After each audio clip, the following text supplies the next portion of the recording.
Hey guys, it's John here, and today we've got Major Bludd from the Special Missions Cobra Island series.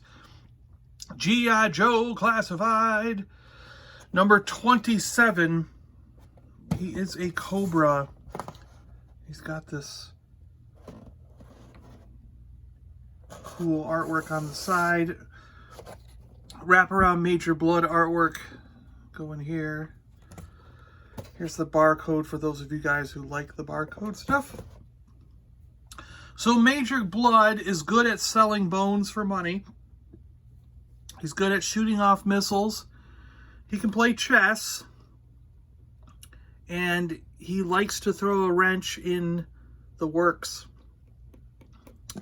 That is his special powers there. Yep, I always make stuff up because I don't know what those symbols mean. I mean, obviously this means strategy and this means like sabotage, I'm sure. Probably good at arms or whatever, you know, whatever. Yeah. And I don't know what the outside, this means something like he's really good at it, he's really good at it, he's okay at it because it's only got 2 bars. And this means he's like the top expert for Cobra in probably selling a mercenary or something like that. I don't know. But you can go online on their website and find out what these symbols mean, but I think that's a dumb way to do things. You should always tell people on the package what they are. So I make stuff up because it's funny, hopefully. All right. Look at that Cobra Island on the back. Let's open him up. He looks great. He's got a helmet, he's got a couple missiles, he's got guns, and he looks awesome. So, yeah, let's get him open. Really cool. So Major Bludd. Look at that figure. His face looks awesome. This is a little wonky though, isn't it? The dog tags. I don't like how if you make a necklace in plastic, it doesn't look like it's hanging correctly. You're supposed to snap it around. I guess that's better. Snap it around the collar. Yeah, that looks better. Make sure it's snapped in place, because once it's snapped around the collar, it doesn't look so bad. Yeah. Cool belt. He's got a holster for his gun. The guy's got a mechanical arm. Let's say Mars made the arm for him when he lost his arm in battle or something. That's pretty cool. Yeah, he looks really good. I like this figure. We'll get him on the roundabout and show some different angles of him. He comes with a backpack. Slots into his back using that peg. The R2 grooves here for missiles to go on. So we will put these missiles in the grooves. He's got the blaster that used in the cartoon. A pretty cartoon accurate blaster. That's cool. And there is a hole on the backpack for the blaster to go in. And then he's also got this revolver, a massive gun with some paint apps on it, which is cool. The silver really just adds a little bit of life to the gun. And that can fit in a holster on his side. So you can store all the weapons. And he's got a hood helmet, whatever you call it, helmet, I guess. So that's really cool. We'll put all that on him. That's cool. The missiles fit perfectly right in the backpack. Really nice. Very cool. And if you want to pop the gun on, it pops on the side just like that. Fits perfectly as well. Very nice. I like when all the accessories can kind of equip onto the guy without having to put them in his hands. And going along with that, the revolver fits perfect in his holster. I mean, the holster's made for it. It's just exactly molded to the revolver. So this is really cool. Everything about this is really cool. backpack fits really well on his back. Looks like it's supposed to. And the helmet, it actually clicks into place when you put the helmet on the figure. So putting the helmet on really works. It's really cool. And it's not going to just fall off.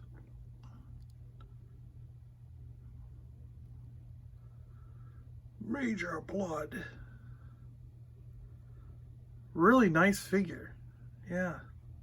I could use a little bit of more silver or some kind of lighter color to sort of accent things on him maybe, but otherwise, I mean, he's really, really cool. Because doesn't this whole top area just sort of blend together now? Because all the same color, his arm, his chest, his head. Yeah, I don't know. I don't know.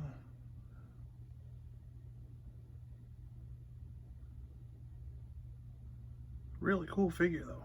Wow. Look at him essentially as he comes out of the box here on this roundabout. Hello? Roundabout. Hello, turntable. So that's weird. It appears as though one direction on the turntable has died, but the other direction still kind of works. So we'll go with that. So I need a new turntable. This one's pretty much, well, we've been seeing it die over the course of videos anyways, so we all knew its day was coming, right?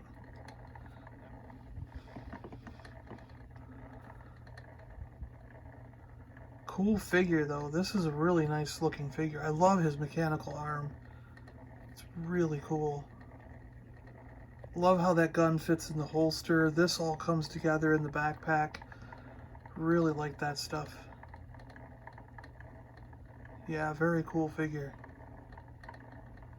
Indeed. Got Major Bludd coming up here. I mean, look at that arm. Look at that arm. Wow. And the detail in that backpack and everything with the missiles. The detail in his face. Incredible. Really cool scars. Love that eye. A little hint of gray on his hair.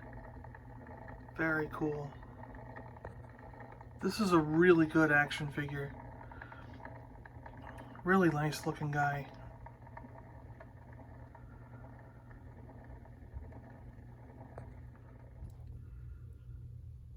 And if we did decide to just get rid of the dog tags, not that bad.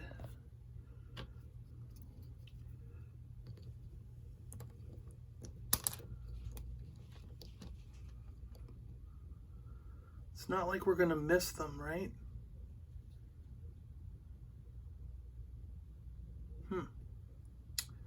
Interesting.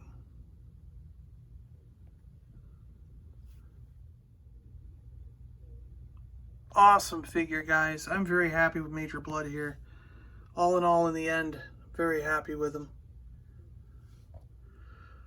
Some of you guys might consider stick a spot of glue on the back of the dog tag so it stays in put. It keeps popping off, and it looks weird if it's not in the right spot. The missiles on the back, they do fall out like every time you happen to touch them. Barely touch them and they fall out. Well, one of them does. One of them's been clipped in there the whole time I've been doing this review, or this spotlight, I guess I should call it. It's not really a review, but and then the other one has fallen out every time I touch the figure. So I just can't get the one to click in properly, and so, you know, hardcore guys, some of you guys might want to just like stick just a dot of glue to hold them in there, because you're never going to take the missiles out. There's no reason to take them out. There's no reason. It's not like they hook onto the weapons or can be used for any other purpose. So it's kind of like, why are they a separate piece to begin with? It's cool that they are, but why? I guess he could throw them like a grenade. I don't know. I don't know.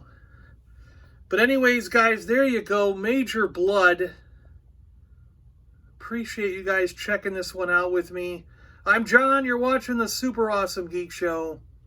And once again, I'm going to say thank you all. Getting over 4,000 followers on Twitter is amazing. That to me means that I have 4,000 awesome friends. Because that's how I don't consider people followers, subscribers, fans, things like that. We're all friends in this community, in my opinion. The way we talk, the way we get along, yeah, we're all friends here. And, you know, almost at 25, we might be at 2,500 on YouTube. So that's really, really cool. I did not expect the channel to blow up and become this big, so I really appreciate it. Thank you all so much. You guys are the greatest. Alright guys, I think that's it for today. Thank you so much for watching. Let me know if you're going to pick this guy up. Let me know if you had trouble picking this guy up, because I sure did. I mean, so much trouble that there's a registered complaint with Target on the books, and I really hope they do something about it, because it was a terrible experience to get this guy. And I've heard similar terrible experiences around the country, so, you know, let me know what it took you to get this guy. All right, I'll tell you. I had to add, I found him. He was there on a cart. The guy was putting him out off his cart. He opened the box, saw what they were, and put them back on the cart, like on the bottom. Like he did. Like once he saw what they were, he didn't want to sell them. And I was like, I was nearby, and I looked at him and said, "Hey, is that the Major Bludd case?" And I opened it, looked at it, and I was like, "Oh, cool, can I take one of these?" And I slid one out of the box, out of the case. And he pretty much literally grabbed it right out of my hands and said, "No, you can't have one of these."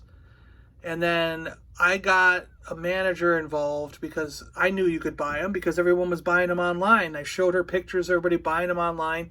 And she said, these are for a special release, or they're for a special case or something like that. She said they had something special that they were going to do with them, that they were planning on doing with them, and therefore I couldn't buy one right now until they did what they were going to do. Me, you know, like trying to make it sound like they weren't available for sale and this was like a special edition thing or something weird. Like, and I knew there's no street date on these. I knew you could buy them. You know, I saw everyone on Twitter. I showed her pictures. I'm like, everyone's buying these. You got to sell me one. And she wouldn't do it. And then I saw where they went in the back, and then I called somebody else and asked, and they checked, and then they said, no, we can't sell one of these to you. And then I was going to accept it. I was like, whatever. And I was going to go home. I actually went to my car, and then I thought, no, I can't. I'm never going to see this guy again if I don't get away to buy him now. And she has no right to hold them. I don't know what's going on.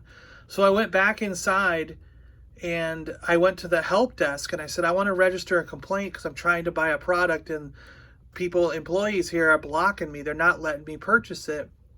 And I showed him Major Bludd on the phone, and I'm like, everyone all over the country is buying them. And he's like, I know right where these are. He goes, I know where she put them.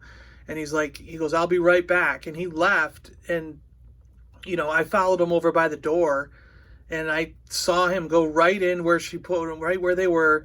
And she was standing there, and he grabbed one, and he's like, we're selling these. And then he walked out the door and handed me one and escorted me to the registers, and I purchased it. And she was not happy. I could see her scowling over there. And I'm like, she was not happy. So it's like, and I bought it, no problem. It rang up at the register perfectly fine. And he's like, you know, I'm sorry you had to put up with this bull, you know, BS and everything. And it was just like, it made you feel like she was in cahoots with the stalker from Toys, and they were specifically looking for this guy because they knew he was going to be worth a lot, and they wanted to resell him online. That's how it makes you feel. Like, why would they block a customer from purchasing these or try everything they can to stop you from buying it unless they themselves wanted it for some reason, and they wanted the whole case? You know, that's what your brain starts going on when you get into these scenarios. You're like, what reason could they possibly have? If this employee let me buy it, but those employees are trying to block me from buying it, why are those employees trying to block me from buying it and this one allowing me to? They have to have a motive. They have to have a reason, and it's not corporate. It's not a corporate reason. It's them individually that have that reason. Because if it was a corporate reason, it'd be locked at the register and you wouldn't be able to purchase it. But it wasn't locked. So, yeah, your brain starts going, that's probably because they wanted to scalp them. They wanted to sell them online for $100 each. You know, so stupid. Yeah. Anyways. All right, guys, thanks a lot for watching. Thanks for letting me rant and ramble, and I'll see you on the next one.